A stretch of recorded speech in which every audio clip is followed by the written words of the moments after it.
بالله من الشيطان الرجيم بسم الله الرحمن الرحيم قل إن كنتم تحبون الله فاتبعوني يحببكم الله ويغفر لكم ذنوبكم والله غفور رحيم۔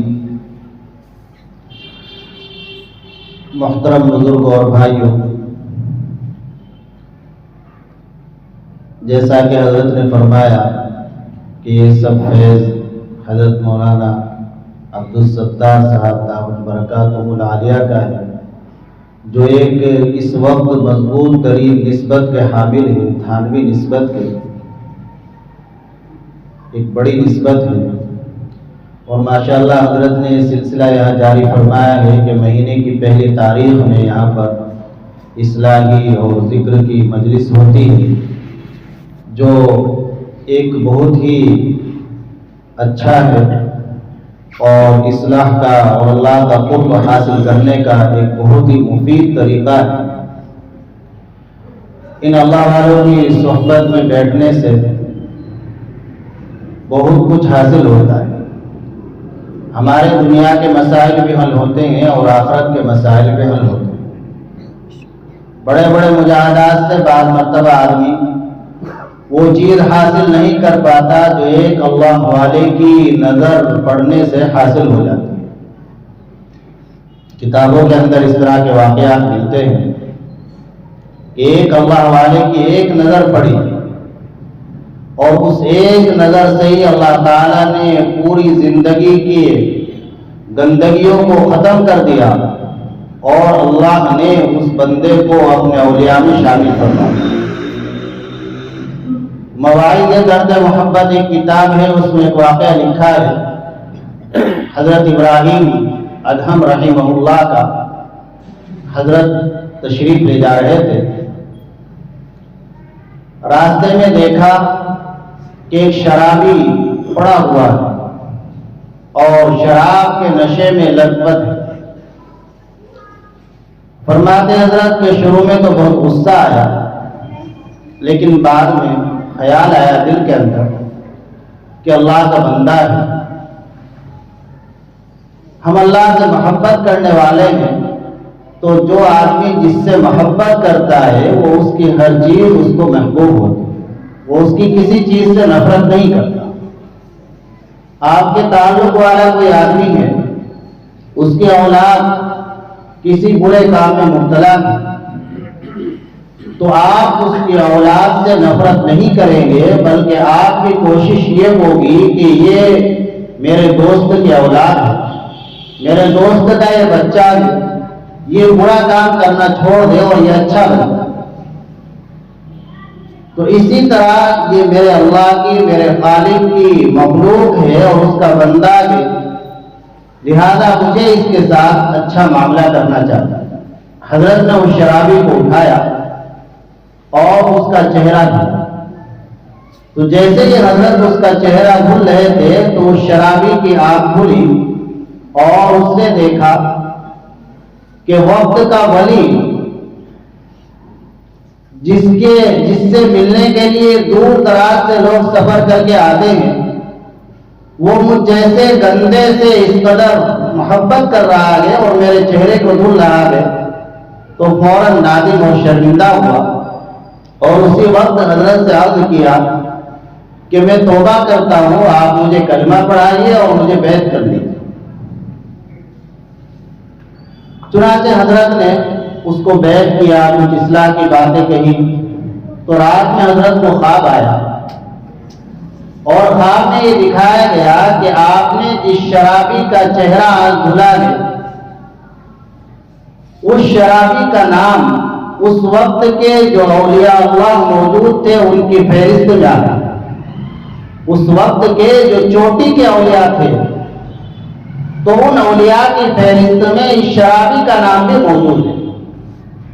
تو حضرت کو بڑی حیرت ہوئی کہ یا اللہ، ایک شرابی کبابی جس کی پوری زندگی عیاشی فحاشی میں گزری ہے اور گندگیوں میں گزری ہے، ایک فوراً اس کا نام اولیاء کی فہرست میں کیسے پہنچ گیا؟ بڑی حیرت اس پر ہوئی اللہ کی طرف سے جواب آیا انت غسلت وجهه لاجلی، ابراہیم آپ نے اس بندے کا چہرہ دھلا میری وجہ سے، فغسلت قلبه لوجهك، میں نے تیری وجہ سے اس کے دل کو دھل دیا، اللہ اکبر، اور اس کو اولیاء اللہ میں شامل کر دیا۔ تو ان اولیاء اللہ کی نظر، ان علماء کرام کی نظر، ان اہل اللہ کی نظر ایسی ہوتی ہے کہ جس پر پڑ جاتی ہے تو اس کی دنیا میں بن جاتی ہے اور آخرت میں بن جاتی ہے۔ جمع الفوائد کے اندر روایت ہے کہ اللہ والوں سے، علماء سے محبت کرنے والے بنو، یا تو طالب علم بن جاؤ، متعلم بنو یا معلم بنو، یا علماء طلباء سے محبت کرنے والے بنو، ان سے بغض و نفرت کرنے والے نہ بنو، ورنہ تمہاری خیر نہیں۔ حدیث قدسی ہے، اللہ تعالیٰ فرماتے ہیں دو بندوں سے، دو انسان ایسے ہیں کہ جن سے میرا اعلان جنگ، ایک تو وہ انسان، قرآن سے بھی معلوم ہوتا ہے فَإِن لَّمْ تَفْعَلُوا فَأْذَنُوا بِحَرْبٍ مِّنَ اللَّهِ، جو سودی معاملات سے باز نہیں آتا، سود کے لین دین سے، بیاج کے لین دین سے جو باز نہیں آتا ہے، اللہ فرماتے ہیں کہ وہ اللہ اور رسول سے جنگ کرنے کے لیے تیار ہے۔ اور دوسرے فرمایا من عاد لی ولیا فقد آذنتہ بالحرب، کہ جو انسان میرے کسی ولی سے عداوت و دشمنی رکھے گا، میرا اس کے ساتھ اعلان جنگ۔ اب آپ غور کیجئے، جو شخص ایسا کام کرے کہ جس کام پر اللہ کی طرف سے جنگ کا اعلان ہو، تو اس کی ہلاکت، اس کی بربادی میں کیا تردد ہو سکتا ہے؟ اللہ ہماری حفاظت کرے۔ تو ہم ان اہل اللہ سے محبت کرنے والے بنے، ان سے فائدہ اٹھانے والے بنے، انشاءاللہ ہماری خود کی بھی زندگی سنورے گی۔ اور ایک بڑا فائدہ یہ ہوگا، جو آدمی علماء سے، اہل اللہ سے محبت و تعلق رکھتا ہے، اللہ تعالیٰ اس کی نسلوں کو چمکا دیتے ہیں۔ اس کو زیادہ فائدہ نظر نہیں آیا، انشاءاللہ اس کی اولاد میں کوئی ایسا بچہ پیدا ہوگا، اس کی نسل میں اللہ تعالیٰ کوئی ایسا بنائیں گے کہ جو اس کے نام کو دنیا کے اعتبار سے بھی، آخرت کے اعتبار سے بھی روشن کرے۔ یہ آیت شریفہ جو پڑھی ہے، اس میں اللہ تعالیٰ فرماتے ہیں ان کنتم تحبون اللہ فاتبعون، تم لوگ اللہ سے محبت کرتے ہو تو نبی اکرم صلی اللہ علیہ وسلم کا اتباع۔ محبت کا دعویٰ ہر شخص کرتا ہے، لیکن اس کے لیے کوئی دلیل بھی ہونی چاہیے، اس کے لیے کوئی معیار اور کسوٹی بھی ہونی چاہیے۔ انسان کسی سے کہے کہ میں آپ سے بڑی محبت کرتا ہوں، ایک بیٹا باپ سے کہتا ہے کہ ابا جان مجھے آپ سے بڑی محبت ہے، ابا جان اس کی محبت کا امتحان لینے کے لیے اس سے کہتے ہیں کہ بیٹا آپ کو مجھ سے محبت ہے تو آپ میرے کہنے سے یہ کام کیجیے۔ اب بیٹا اگر اس کام کو کر دیتا ہے تو تب تو وہ اپنے دعوے کے اندر سچا سمجھا جائے، اور اگر وہ اس کام کو نہیں کرے گا بلکہ ابا سے یہ کہنے لگے کہ ابا جان مجھے آپ سے محبت تو بہت ہے لیکن میں آپ کی یہ بات نہیں مان سکتا، تو اس کو محض دعویٰ سمجھا جائے گا اور وہ اپنے دعوے کے اندر سچا ثابت نہیں ہوگا۔ اسی طرح ہمیں دعویٰ ہے کہ ہم اللہ سے محبت کرنے والے ہیں، تو ہم اپنے اس دعوے کے اندر کتنے سچے ہیں اس کو جانچنے کے لیے اللہ تعالیٰ نے معیار اور کسوٹی بنائی ہے اتباع نبی۔ آپ اپنے کو دیکھ لو کہ آپ کی زندگی کتنی نبی اکرم صلی اللہ علیہ وسلم کے اقوال و افعال اور آپ کی ہدایات کے مطابق ہے۔ اگر آپ کی زندگی میں نبی اکرم صلی اللہ علیہ وسلم کا اتباع اور پیروی ہے تو آپ اپنے دعوے کے اندر سچے ہو، ورنہ آپ کا دعویٰ جھوٹا ہے۔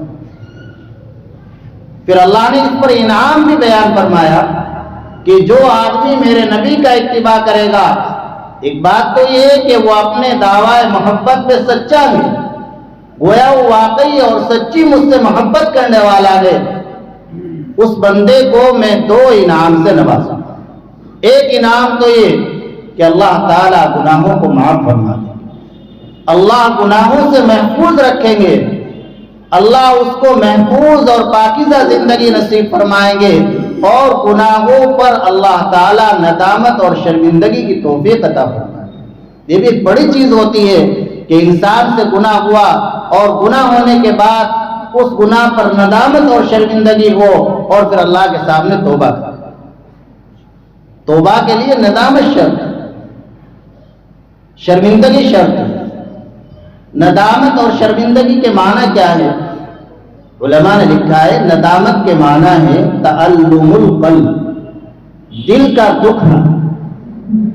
جس طریقے سے ہمارا کوئی جانی مالی نقصان ہو جائے تو ہمارا دل دکھتا ہے، پریشان ہوتا ہے، بے چینی کی کیفیت ہوتی ہے، اسی طرح اگر اللہ کی نافرمانی ہو رہی ہے تو اس پر بھی دل ایسے ہی دکھنا چاہیے جیسے ہمارے جانی اور مالی نقصان پر ہمارا دل دکھ رہا ہے۔ یہ ہے ندامت کی حقیقت۔ تو پہلا انعام ہے، اور دوسرا انعام یہ ہے کہ اللہ اسے اپنا محبوب بنا لیں گے۔ یحببکم اللہ، اگر تم نبی کا اتباع کرو گے تو اللہ تمہیں اپنا محبوب اور مقبول بندہ بنا لے گا۔ تو جب اللہ کا محبوب بن گیا تو پھر کیا دقت، کیا پریشانی؟ کوئی الجھن پریشانی نہیں ہوگی، سب کام بنتے چلے جائیں گے۔ حدیث شریف میں، مسلم شریف میں روایت ہے، حضرت ابو ہریرہ رضی اللہ تعالی عنہ فرماتے ہیں ان اللہ اذا احب عبدا دعا جبریل علیہ السلام، اللہ تعالی جب کسی بندے سے محبت فرماتے ہیں، کسی بندے کو اللہ اپنا محبوب بنا لیتے ہیں تو جبریل علیہ السلام کو بلاتے ہیں اور فرماتے ہیں یا جبریل انی احب فلانا فاحبہ، اے جبریل میں فلاں بندے سے محبت کرتا ہوں، فلاں بندہ میرا محبوب ہے، تم بھی اس سے محبت کرو۔ اندازہ کتنی بڑی نعمت، میں فلاں بندے سے محبت، وہ بندہ کہیں کا بھی ہو، کسی بھی خاندان سے تعلق رکھنے والا ہو، امیر ہو، غریب ہو، کسی بھی علاقے کا رہنے والا ہو، بس اتباع نبوی ہوا، اللہ کا محبوب بنا۔ جب اللہ کا محبوب بن گیا تو پھر اس کی یہ لائن بن گئی کہ اللہ تعالیٰ جبریل علیہ السلام سے فرماتے ہیں کہ اے جبریل میں فلاں بندے سے محبت کرتا ہوں، تم بھی اس سے محبت کرو۔ چنانچہ جبریل علیہ السلام اس سے محبت کرنے لگتے ہیں۔ پھر جبریل علیہ السلام اس محبت کو صرف اپنے تک محدود نہیں رکھتے بلکہ آسمان میں اعلان فرماتے ہیں اے آسمان والو سنو، فلاں بندہ اللہ کا محبوب ہے، تم سب بھی اس سے محبت کرو۔ تو آسمان والے اس سے محبت کرنے لگتے ہیں۔ اور آگے حدیث شریف میں جملہ ہے وَيُوزَعُ لَهُ الْقَبُولُ فِي الْأَرْضِ، پھر زمین میں اس کے لیے محبوبیت اور قبولیت رکھی جائے، پھر چاروں طرف سے اس کے کام بنتے ہوئے ہی نظر آتے، چین و سکون کے ساتھ اس کی زندگی گزرتی۔ اس کے برخلاف، اور یہ لائن کہاں سے بنی ہے؟ اصل اتباع نبوی سے۔ بس ایک کام کرنا ہے کہ ہمیں ہر کام ایسے کرنا ہے جیسے ہمارے نبی نے کیا ہے۔ کھانا صلی اللہ علیہ وسلم، کھانا پینا سونا چلنا بولنا معاملات سب ایسے ہوں جیسے اللہ کے نبی صلی اللہ علیہ وسلم نے کیے، یا آپ نے ان کاموں سے متعلق جو ہدایات دی اس کے مطابق۔ اور اگلا جو حدیث شریف کا یہ ہے، اس کے برخلاف جب کوئی آدمی اللہ کی نافرمانی کرتا ہے تو اللہ کے مبغوض بندوں میں شامل ہو جاتا ہے۔ حضرت جبریل علیہ السلام کو اللہ تعالیٰ فرماتے ہیں کہ فلاں بندے نے مجھے ناراض کر رکھا ہے، تم بھی اس سے ناراض ہو۔ جبریل علیہ السلام ناراض ہو، پھر جبریل علیہ السلام آسمانوں میں اعلان فرماتے ہیں، آسمان والے بھی اس سے ناراض ہو۔ فَتُوزَعُ لَهُ الْبَغْضَاءُ فِي الْأَرْضِ، پھر زمین میں بھی اس کے لیے نفرت ہی نفرت رکھ دی جاتی، پھر تمام معاملات بگڑتے چلے جاتے ہیں۔ تو اصل ہمیں اپنے اللہ کو راضی کرنا ہے، اللہ کا محبوب بننا ہے، تو نبی اکرم صلی اللہ علیہ وسلم کی سنت کو اپنی زندگی میں لانا، اس کے مطابق ہم اپنی زندگی گزاریں، اور یہ چیز ہمیں حاصل ہوگی اہل اللہ کی صحبت سے۔ ہماری زندگی جو بنے گی سنت والی اور شریعت والی، وہ اہل اللہ کی صحبت سے جتنی جلدی بن سکتی ہے اتنی جلدی کہیں اور بننا مشکل ہے۔ حفیظ شاعر گزرے ہیں، ایک تو حفیظ جالندھری ہیں، یا حفیظ جونپوری، ان کی دیوان حفیظ کے نام سے اشعار کی ایک کتاب دی۔ تو انہوں نے ایک دن ڈاکٹر عبدالحی صاحب رحمۃ اللہ علیہ، جو حضرت شیخ الاسلام مفتی تقی صاحب کے دامت برکاتہم العالیہ کے بھی شیخ، ان سے عرض کیا کہ حضرت آپ تو ڈاکٹر ہیں، انگلش پڑھے ہوئے ہیں، ہومیوپیتھک کے ڈاکٹر تھے، تو یہ لمبا کرتا اور یہ ٹوپی یہ کیسے آ گئی؟ آپ تو ڈاکٹر ہیں، انگلش پڑھی ہے آپ نے، اسکول کالجوں میں پڑھا رہے، تو یہ کیسے آپ کے پاس شرعی لباس، علماء صلحاء والا لباس یہ کیسے مل گیا آپ کو؟ اور یہ داڑھی پوری وضاقتہ شریعت کے مطابق، حتیٰ کہ بڑے بڑے علماء آپ سے بیعت ہوتے ہیں۔ تو فرمایا کہ حضرت تھانوی کی برکت، حضرت تھانوی نور اللہ مرقدہ کی برکت سے، ان کی صحبت سے، کہ کیا میں بھی ایسا بن سکتا ہوں؟ کہ ہاں بن سکتے ہو، چلے جاؤ وہاں۔ چنانچہ خانہ موہن تشریف لائے اور خانقاہ میں آئے۔ خانقاہ میں آتے ہی حضرت تھانوی نور اللہ مرقدہ سے ملاقات کی، اور ملاقات کے بعد نائی کے پاس گئے، اس کو بلایا، اور تھوڑا سا خط آ رہا تھا وہ بھی کٹوا دیا۔ اب دوسری ملاقات جو حضرت تھانوی نور اللہ مرقدہ سے ہوئی، تو حضرت نے فرمایا کہ حفیظ یہ کیا کیا؟ تم یہاں آئے ہو اپنی اصلاح کے لیے، اور تمہیں معمولی سا خط آ رہا تھا وہ بھی تم نے یہاں کے کٹا لیا۔ تو عجیب جواب دیا۔ فرمایا کہ حضرت آپ حکیم الامت، میں مریض الامت ہوں۔ آپ حکیم الامت ہو، میں مریض الامت ہوں، اور وہ جو داڑھی آ رہی تھی تھوڑی، وہ رکھی نہیں تھی۔ میں اپنی اصلی حالت آپ کے سامنے پیش کر رہا ہوں، مجھے میرا علاج کریں۔ دوا اسی وقت اصل تجویز ہو سکتی ہے کہ جب مریض اپنا پورا حال اپنے معالج کے سامنے رکھے گا۔ اگر مریض اپنا مکمل حال مریض کے معالج کے سامنے، طبیب اور ڈاکٹر کے سامنے نہیں رکھے گا، تو پھر دوا صحیح نہیں نکل سکتی، دوا صحیح تجویز نہیں ہو سکتی۔ ہومیوپیتھک والے ڈاکٹر دوائیں دیتے ہیں، گھنٹوں پہلے مغز کھاتے ہیں، یہ کیا کیا وہ کیا، وہ اسی لیے تو کہ تاکہ صحیح نکل جائے دوا۔ تو یہ عرض کیا کہ حضرت میں اپنا پورا مرض اور اپنی اصل شکل آپ کے سامنے رکھنا چاہتا ہوں۔ آپ حکیم الامت ہو، میں مریض الامت ہوں، آپ میری اصلاح فرما دیں۔ سچی طلب لے کر آئے تھے، چنانچہ حضرت نے بیعت فرمایا، کچھ وظائف اوراد بتائے، اور اس توجہ کا ایسا اثر ہوا۔ 1 سال بعد حضرت تھانوی نور اللہ مرقدہ کا جونپور کا سفر ہوا، تو حضرت نے دیکھا کہ لمبی داڑھی اور سفید داڑھی، اور بڑے بزرگ لگ رہے ہیں، حضرت پہچان نہیں پائے پہلی نظر میں۔ تو جب انہوں نے یاد دلایا کہ میں وہی حفیظ ہوں جو آپ کے سامنے بالکل داڑھی کٹا کر حاضر ہوا تھا، اور میں نے عرض کیا تھا کہ میں مریض الامت ہوں، آپ حکیم الامت ہوں، آپ کی نظر نے مجھے یہ بنا دیا، لباس بھی اپنا شریف ہو گیا اور وضاقتہ بھی شریف۔ تو میرے بھائیوں اور بزرگوں، ان اہل اللہ کی نظر میں اللہ نے وہ تاثیر رکھی ہے کہ وہ ہمیں کہیں اور نہیں مل سکتی۔ یہ ہمارا علاج حضرت تھانوی نور اللہ مرقدہ نے فرمایا تھا کہ یہاں تو مریض ہی آتے ہیں، یہ تو اسپتال ہے، تندرست آدمی نہیں آتے۔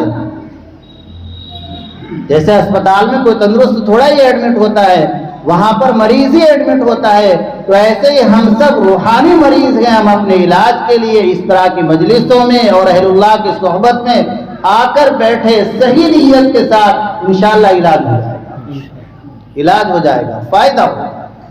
اور یہ اللہ کی ایک ایسی نعمت ہے کہ اس کے حاصل کرنے کے لیے صورتوں کو نہیں دیکھا جاتا, خاندانوں کو نہیں دیکھا جاتا, بلکہ انسان کی سیرت, اس کی سچی طلب کو دیکھا جاتا ہے. اللہ کے نبی صلی اللہ علیہ وسلم, صحابہ کے واقعات اس طرح کے ملتے ہیں کتابوں میں کہ جن سے معلوم ہوتا ہے کہ اللہ کے یہاں سیرت پر مدار ہے, صورت پر مدار نہیں ہے.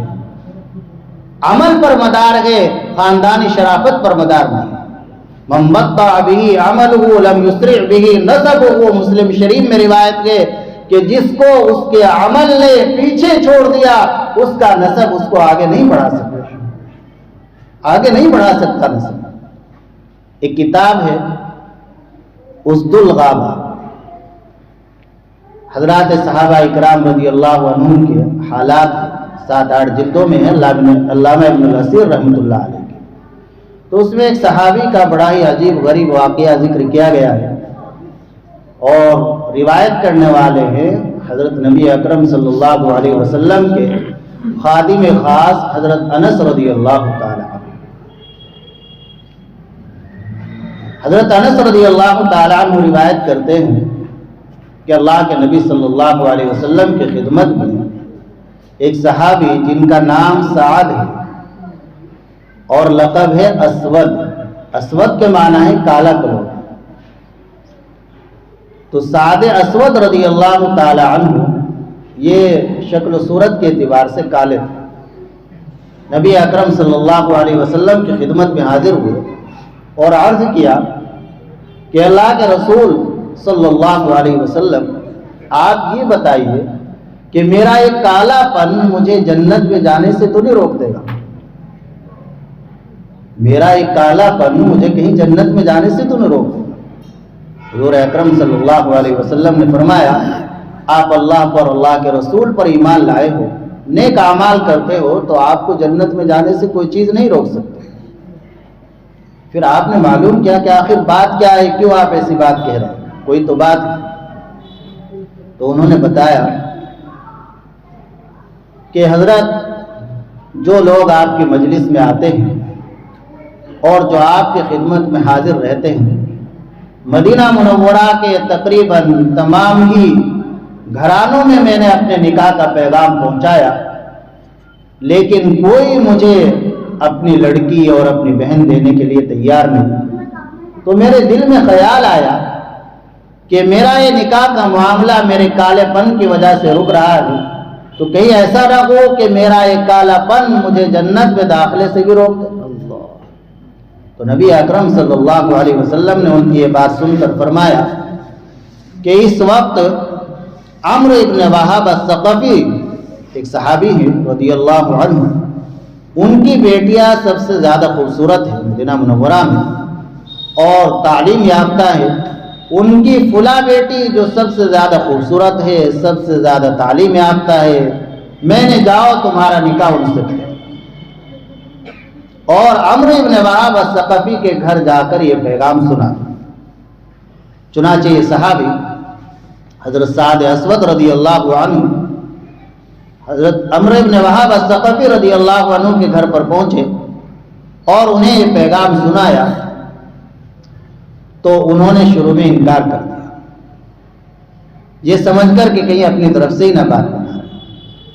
اب بیٹی اندر سے سن رہی تھی, تو بیٹی نے جب نبی اکرم صلی اللہ علیہ وسلم کا یہ پیغام سنا اور باپ کا انکار سنا, تو فوراً عرض کیا کہ مجھے یہ نکاح قبول ہے اور مجھے ڈر ہے ابا جان کہ آپ کے بارے میں اللہ کی طرف سے کوئی وحی نہ نازل ہوتا ہے, کیونکہ اللہ نے قرآن کریم میں فرما دیا وَمَا كَانَ لِمُؤْمِنٍ وَلَا مُؤْمِنَةٍ إِذَا قَضَى اللَّهُ وَرَسُولُهُ أَمْرًا أَن يَكُونَ لَهُمُ الْخِيَرَةُ, کہ جب اللہ اور اللہ کا رسول کسی بات کا فیصلہ فرما دے تو پھر کسی کو کوئی اختیار باقی نہیں رہتا.